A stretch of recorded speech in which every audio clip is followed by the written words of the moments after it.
সাম্প্রতিক সময় ব্যাটিংয়ে বাংলাদেশের বড় ভরসা কে? নির্দ্বিধায় সবার মুখে নিশ্চয়ই তাওহিদ হৃদয় আর মাহমুদুল্লাহ রিয়াদের নামই আসার কথা। সে দুজন আজও সোমবার টাইগারদের বড় সময় ধরে পথ দেখিয়েছেন। হৃদয় মাহমুদুল্লাহর 44 রানের দুর্দান্ত জুটিতে প্রথমবারের মতো দক্ষিণ আফ্রিকার বিপক্ষে জয় প্রায় ধরা দিচ্ছিল, কিন্তু না, একেবারে তীরে এসে তরি ডোবালো বাংলাদেশ। পটিওদের কাছে হেরে গেছে 4 রানে।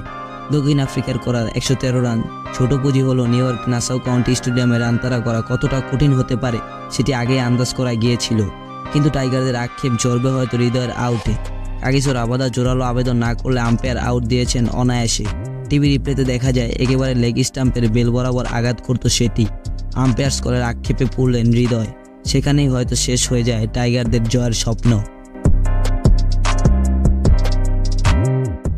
ভারত পাকিস্তান ম্যাচটাই যেন আরেকবার মুখস্থ হলো নাসাউতে। যদিও গতকাল আম্পায়ারিং নিয়ে ভুগতে হয়নি বাবর আজমদের।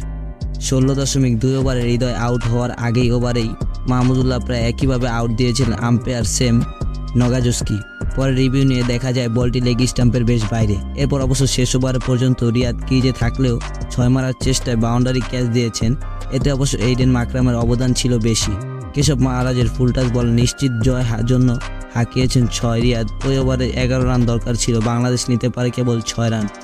বাংলাদেশের ভাগ্যটা অবশ্য নির্ধারিত হয়ে যায় 18তম ওভারে।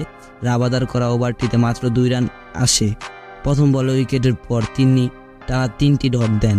নতুন ব্যাটসম্যান জাকের আলী কেবল পঞ্চম বলে একটি সিঙ্গেল রান নিতে পারেন। ফলে শেষ 2 ওভারে সমীকরণটা দাঁড়ায় 18 রানে। অটিনিয়াল ব্যাটম্যান ও মহারাজ দারুণ বোলিং ছিনিয়ে নিলেন টাইগারদের জয়, যা টি20 সর্বনিম্ন রান তারা ব্যর্থ ইনিংসের মধ্যে যৌথভাবে তৃতীয়। 2011 সালে ইংল্যান্ডের সমান 114 রান তাড়া করতে নেমে ব্যর্থ হয়েছিল ওয়েস্ট ইন্ডিজের কাছে।